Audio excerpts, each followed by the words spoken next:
So in today's video, I'm going to show you how to make the block for our easy rail fence quilt.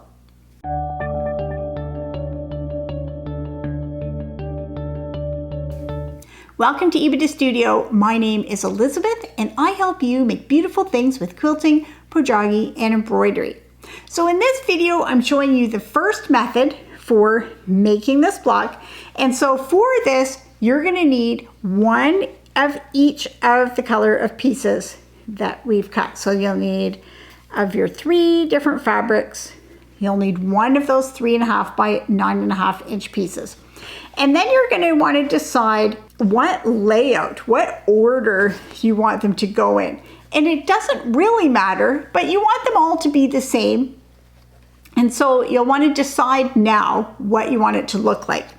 And you can either just guess, just pick something that you like, or if you want to get a sneak peek, then you can click the link below and go to this online app called Quilt.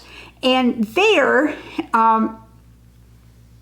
if you search for Epida Studio, you can find I have an online coloring page, and you can open that and change some of the colors. So I have another video link that will show you the tutorial of how to get to that page and how to find it. And so, for example, if you had blue, white, and pink, you could try it in this orientation and see what the quilt's going to look like. You could try it like this and see what it looks like. Try it like this. You can try all the different combinations and see which one you like the best. So that is a fun resource if you just want to play with the different color layouts and see which one you like. So I'm choosing to put my light gray in the middle and pink and blue on the sides. That's what I'm going with, but you can be creative with yours. You're just going to want to do all your blocks the same way.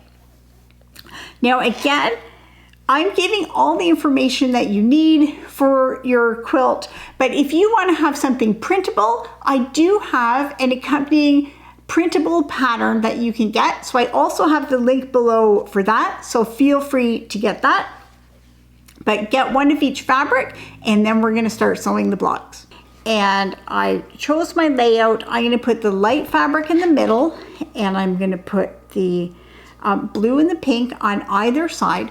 So we're going to sew those together with a 1/4 inch seam allowance. So just like we did our test seam allowance, I have my tape on my sewing machine. I'm going to put the fabric right sides together, and I'm going to sew along there, and then I'm going to take it to the ironing board to press it. So here I am at the ironing board, and I have my 2 pieces that I've sewn together, and I'm going to press the seam so that both pieces of fabric go toward the dark fabric. But I don't want to press it this way, although that seems like it might be the obvious way. The first thing I want to do is just lay my piece down as I stitched it, and I'm just going to hit it with the iron. So I'm just setting my iron on, and that will just help set in the seams, help it be secure. Now I'm going to fold back the darker fabric. So I have the darker fabric on top. I'm going to fold that back, and I'm going to press from this side. And I'm just moving the iron gently along there. So I am, as much as possible, moving my iron up and down instead of back and forth. And so you can tell that I am using steam in my iron. That's not a requirement. That is a personal choice. That is a little bit controversial with quilters, but I do use steam in my iron. But now we can see how those pieces look when they've been stitched together. So now that these 2 fabrics have been joined, because this is the first piece I've stitched, it's the perfect time to double check my seam allowance. And I can do that by taking my ruler and measuring, and this piece should be 6.5 inches wide, and that seam line where the 2 fabrics come together should be right at the 3.25 mark. And if I need to make my seam allowance a little bit bigger or a little bit smaller, I can do that at this point. So this is a perfect time to do a check because I'm just getting started. And then once I've done that, I'm going to take my third fabric and I'm going to put that right sides together with the light fabric, and I'm going to sew in just the same way, sew that a 1/4 inch away using my tape on my sewing machine, and then press it in just the same way. So that's what our finished block looks like. Now at this point, it should be 9.5 inches square.